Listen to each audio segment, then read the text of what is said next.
Anxiety after sex is normal, here's how to handle it. First, know that you're not alone. Maybe you had good, consensual sex, and you felt fine at first. But then, as you lay there afterward, you couldn't stop worrying about what just happened, what it meant, or what was going to happen next. Or maybe you felt anxious about something that was in no way related to the sex you just had, but for some reason, that was all your brain wanted to think about. Then, before you knew it, your anxiety completely took over the moment and your thoughts were racing. Maybe you even had a panic attack. Check link in description for great offer. Sound familiar? You're not the only person this has happened to. Whatever your feelings, know that they're totally valid. You aren't imagining them, and you aren't weird for having them. Post-sex anxiety is a real thing and is actually pretty common. People of all genders can be affected by it. Not only that, but it can happen both during and after any form of physical intimacy, not just sex.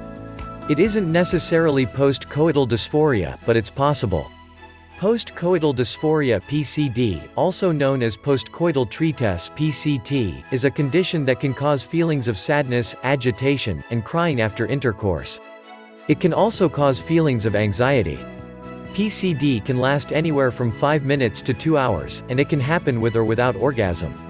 While research on this is somewhat limited, it can affect any gender or sexual orientation. It may also be pretty common. A 2015 study trusted source found that 46% of the 233 female students surveyed experienced PCD at least once. A 2019 study trusted source found that 41% of males surveyed experienced it in their lifetime. If you're experiencing PCD, you might feel anxious, sad, or a combination of both. You might feel different things at different times, too. Healthline newsletter. Get our twice-weekly women's wellness email. To help you be well, we'll send you honest talk about women's bodies, and beauty, nutrition, and fitness advice. Your privacy is important to us. What else can cause this? Hormones. When you have sex, a number of different hormones surge through your body, including dopamine and oxytocin. If you orgasm, other hormones are released too, such as prolactin. Altogether, these hormones can cause some pretty intense emotions. After sexual activity ends, these hormone levels drop. This can cause some unexpected emotions, notably anxiety. Many researchers think these hormonal fluctuations could play a role in causing PCD. Your feelings about the relationship. If you have unresolved issues, fears, or worries about your relationship, sex can bring them up and make you feel overwhelmed, especially with all those hormones. This can be the case, too, if you don't have much history with your partner. All that uncertainty and newness can bring up feelings of anxiety. Your feelings about sex and your body. Lots of people have complex feelings and anxieties around sex. Maybe you have an idea of what sex should look like, or how it should go, or you're uncomfortable with certain positions. Maybe you're worried about your ability to perform. Sometimes people feel guilt or shame around sex, and it's hard to leave those feelings outside the bedroom. It can also be hard to forget about any body image issues you may have, and it's definitely possible to feel anxious about being seen naked. All of these feelings are incredibly common, and they can easily lead to anxiety after a sexual encounter. Check link in description for great offer. General anxiety and stress. Do you have a lot going on in your life right now? If you're feeling generally anxious or stressed in your day-to-day, it can be hard to really put that aside. You may think you've let it go in the moment, but your body might just be going through the motions, leading it to well back up when you're done. If you live with an anxiety disorder or depression, you might also be more likely to experience symptoms of PCD, including anxiety. The 2015 study trusted source noted that although underlying causes of PCD aren't known, people experiencing other forms of psychological distress may account for more people experiencing PCD. Past trauma or abuse. If you're a survivor of sexual assault or abuse, certain ways of being touched or positions can be triggering. It can even subconsciously bring up feelings of vulnerability, fear, and anxiety. What to do if you're feeling anxious? First, take a deep breath, or several. When you're feeling anxious, it's easy to hyperventilate. If you know breathing exercises, those can help, but if you don't, that's okay.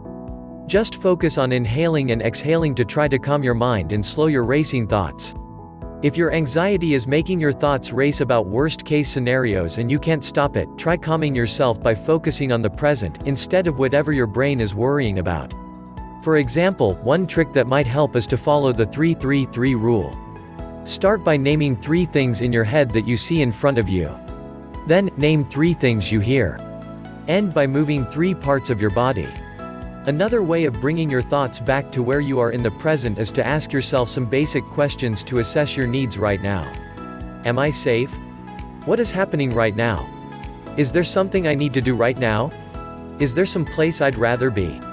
Can my partner do something right now to help me feel better? If you want to and you're able to, tell your partner what's going on and talk to them about what's bothering you. Sometimes, talking out your anxieties can help you feel less alone with your fears. It can also help you fact-check whatever your mind is worried about. If you'd rather be alone, that's okay too. Once you've had some time to regain your composure, try to take stock of the reasons you could be feeling anxious so you can make a plan for what to do next. Here are some good questions to ask yourself. Was there something specific that my partner did to trigger these feelings, or did these feelings start when something didn't go as planned? Were these feelings of anxiety about the sex itself, my partner, or something else that's going on in my life? Was I reliving an abusive or traumatic event? Were my feelings of anxiety about my own self-image? Does this happen a lot? If your answers point toward more general anxiety that isn't specific to this sexual encounter, it might be worth taking a break from sex or talking to a qualified therapist who can help you. You may also find this helpful if you're consistently feeling anxious before, during, or after sex and you think it could be connected to a previous trauma. If your answers point towards specific anxieties about your partner or what you want sex to look like, it might help to think about what you want the period after sex to be like. Check link in description for great offer. For example, do you want to be held or do you want some space? Talking to your partner about your expectations can help you feel more in control of your feelings, help minimize disappointments, and help you feel closer as a couple. What to do if your partner feels anxious? If you notice that your partner is feeling anxious or upset after sex, the first, and best, thing you can do is take stock of their needs. Ask them if they want to talk about it. If they do, listen. Try not to judge and try not to let it bother you if what they want to talk about feels out of left field after sex. Sometimes their anxieties about work, family, or life just well up and they need someone to listen, even if it feels like the timing is off. Ask if there's something you can do to help console them. Some people like to be held when they're feeling anxious. Others just want someone to be nearby. If they don't want to talk about it, try not to take offense. They might not be ready to open up about what's bothering them, but that doesn't mean they're upset with you. If they ask for space, give it to them, and again, try not to be hurt that they don't want you there. If they say they don't want to talk about it or ask for space, it's okay to follow up with them later that day or even in a few days. It's important to let them know that you're there for them when they're ready. If this happens a lot, it's okay to ask them if they've thought about talking to a therapist. Be gentle when you ask, and try not to be pushy or judgmental. You don't want to make them feel like you're saying they're broken or invalidate their feelings. And remember, the best thing you can do as a supportive partner is be there for them in whatever way they need you to be. Sometimes just knowing they have someone there for them will go further than you think. The bottom line. Feeling anxious during or after sex isn't that unusual, you're not weird for feeling this way. However, if it happens regularly, you may find it helpful to talk with a therapist. They can help you unpack your anxieties and address any underlying issues that are popping up during or after sex.